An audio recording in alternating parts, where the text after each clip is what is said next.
नमस्कार, मेरा नाम है अनीश कुमार और आज हमारे पास एक सवाल है जो कि बहुत सारे लोग अक्सर पूछा करते हैं कि जो डॉक्टर की हैंडराइटिंग है वो आम लोग क्यों नहीं पढ़ पाते हैं।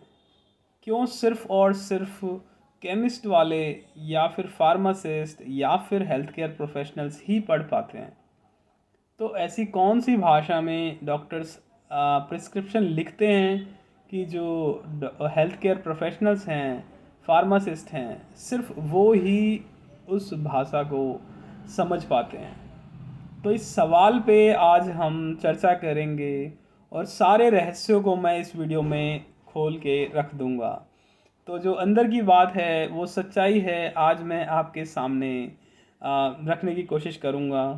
तो जितनी भी चीज़ें हैं मैं कोशिश करूँगा सब आपको बता दूँ, हालांकि नहीं बतानी चाहिए लेकिन मैं बताऊँगा ताकि लोगों को अवेयरनेस हो सके। तो जो भी डॉक्टर्स हैं प्रिस्क्रिप्शन लिखते हैं वो लिखते हैं इंग्लिश में ही, इंग्लिश भाषा में। और उसमें जो अल्फ़ाबेट्स यूज़ होते हैं वो ABCDEFGHI, यही जेड तक जो अल्फ़ाबेट्स होते हैं वही इस्तेमाल होते हैं। तो जो जनरली प्रिस्क्रिप्शंस लिखे जाते हैं वो इंग्लिश में लिखे जाते हैं, कुछ हिंदी में भी लिखे जाते हैं, उनकी बात नहीं कर रहा हूँ। तो इंग्लिश में प्रिस्क्रिप्शन लिखे, उनके दवाइयों के जो नाम है वो इंग्लिश में ही लिखे जा रहे हैं। अल्फ़ाबेट्स रहेंगे ABCDEFGH। तो दवाई का जो नाम है वो ऐसे ही लिखा जाएगा अल्फ़ाबेट्स में ABCDF जो भी है, ठीक है। जो डोजेज़ है उनकी, उसके लिए शॉर्ट फॉर्म्स यूज़ होती है, मतलब कैसे खाना है, इंस्ट्रक्शन जो है उसके लिए शॉर्ट फॉर्म्स लिखी जाती हैं। तो रही बात प्रिस्क्रिप्शन की और डायग्नोसिस की, स्टार्टिंग से पहले बात करते हैं। सबसे पहले ऊपर प्रिस्क्रिप्शन में नाम होगा, एज होगी, जेंडर होगा, करंट डेट होगी, इस तरह से वहाँ पे होगा। फिर डॉक्टर्स वहाँ पे ऊपर पेशेंट की जो हिस्ट्री होगी थोड़ी सी वो लिखते हैं कि पेशेंट को क्या प्रॉब्लम थी। तो उसमें भी थोड़ी सी शॉर्ट फॉर्म्स यूज़ करी जाती है, ठीक है। तो वो चीज़ें जो है वो शॉर्ट फॉर्म्स अगर जिसे पता है तो वो पढ़ सकता है। बाकी जो वर्ड्स हैं, जो टर्म्स हैं, वो सब मेडिकल टर्म्स यूज़ की जाती हैं और वो इंग्लिश में ही लिखी जाती हैं। तो अगर हैंड राइटिंग अच्छी है डॉक्टर की तो वो आप आसानी से पढ़ सकते हैं, भले ही समझ में ना आए लेकिन पढ़ सकते हैं। ऐसा नहीं होगा कि आप पढ़ नहीं पाएंगे उसे। अगर पढ़ नहीं पा रहे हैं तो इसका मतलब वो हैंड राइटिंग ही ख़राब है, ठीक है। अगर पढ़ पा रहे हैं तो मतलब हैंड राइटिंग ठीक है, समझ नहीं पा रहे हैं तो भाई वो मेडिकल टर्म्स में लिखा हुआ है तो समझना थोड़ा सा मुश्किल होता है। तो उसके बाद क्या होता है कि उसके बाद और पेशेंट की हिस्ट्री हो गई, फिर एलर्जी वगैरह कोई है मेडिसिन से, नहीं है। तो मेडिसिन के नाम थोड़े से लंबे लंबे होते हैं, थोड़े अलग तरह के होते हैं। तो अगर आप फेमिलियर हैं, आपको पता है मेडिसिन के, तो आप पहचान पाएंगे, नहीं तो आप नहीं पढ़ पाएंगे, नहीं पहचान पाएंगे। एक ही मेडिसिन के कई सारे ब्रांड्स होते हैं। तो एक मान लीजिए पैरासीटामोल के ही हज़ारों ब्रांड्स हैं। तो वो कौन सा ब्रांड लिखा हुआ है, हो सकता है आपको उस ब्रांड के बारे में ना पता हो, इसीलिए आप उस चीज़ को नहीं समझ पाएंगे। हाँ, लेकिन ये ज़रूर होगा कि आप उस वर्ड को, उस शब्द को, जो भी उन्होंने लिखा हुआ है उसको पढ़ ज़रूर पाएंगे। उसके बाद मान लीजिए जैसे टैबलेट लिखा हुआ है TAB, है ना, तो वो शॉर्ट फॉर्म में टैब लिखते हैं या टी लिख देते हैं।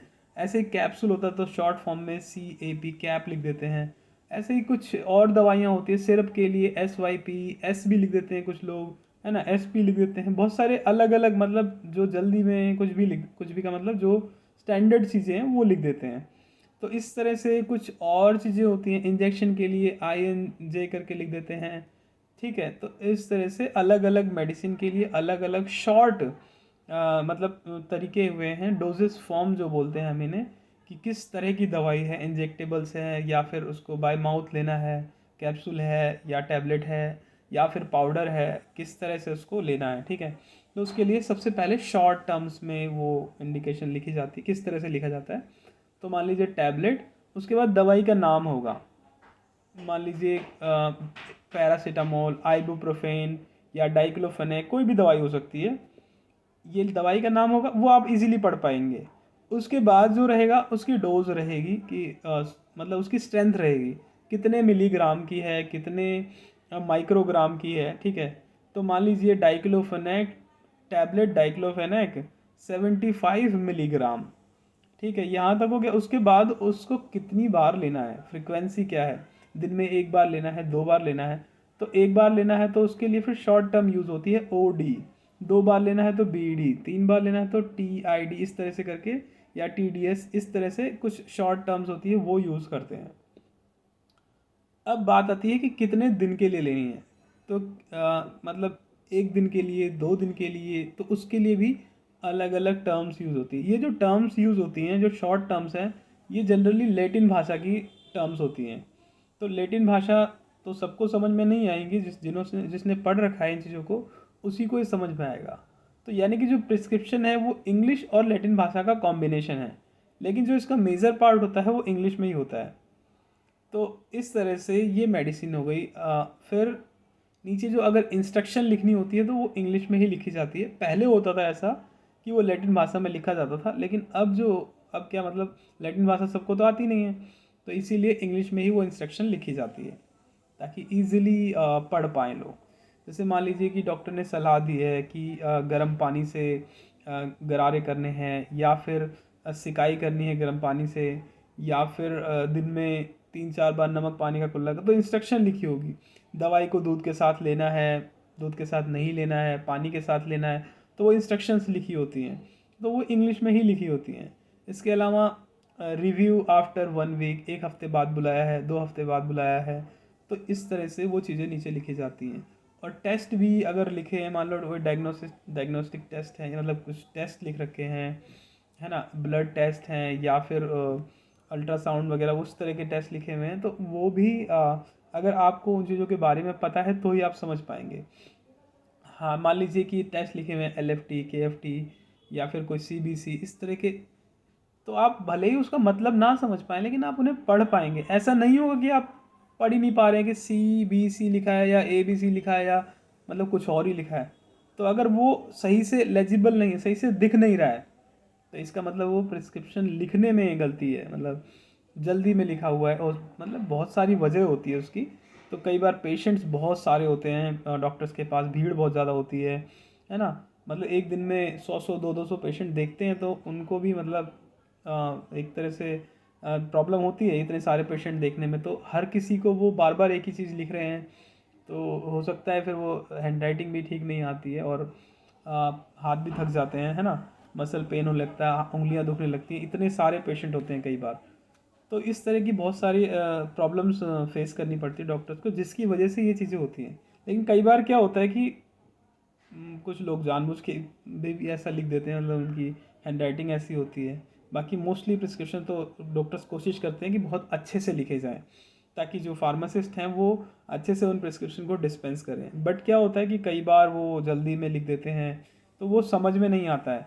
ऐसा होता है कि वो प्रिस्क्रिप्शन आप नियर बाई फार्मासिस्ट को ही समझ में आता है, जो आसपास की फार्मेसीज होती हैं उनको समझ में आता है। क्यों? क्योंकि वो रेगुलरली वो मेडिसिन डिस्पेंस कर रहे हैं, तो इसीलिए वो जल्दी से उस चीज़ को कैच कर लेते हैं। आप उसको कहीं दूर लेके जाएंगे तो हो सकता है वो वाला ब्रांड वहाँ ना चलता हो, क्योंकि एक दवाइयों के कई सारे ब्रांड्स होते हैं।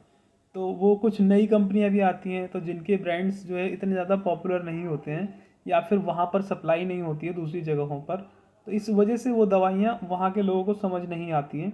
लेकिन जो अगर सॉल्ट लिखा हुआ है, तो जो गवर्नमेंट भारत सरकार की जो गाइडलाइंस है उसके हिसाब से जो प्रिस्क्रिप्शंस हैं वो कैपिटल लेटर में लिखे जाएंगे। जो दवाइयों के नाम है वो कैपिटल लेटर में लिखे जाने चाहिए, अगर हाथ से लिखे जा रहे हैं। ठीक है, पहली चीज़ तो प्रिंटेड होना चाहिए, प्रिंटेड प्रिस्क्रिप्शन कह रखा है कि होना चाहिए। अगर प्रिंटेड नहीं है तो उसको कैपिटल लेटर्स में लिखना है। तो कैपिटल लेटर्स वाली चीज़ को कोई फॉलो कर तो नहीं रहा है, बट गाइडलाइंस हैं तो इसीलिए कोई फॉलो नहीं कर रहा, तो लॉ नहीं है, गाइडलाइंस है।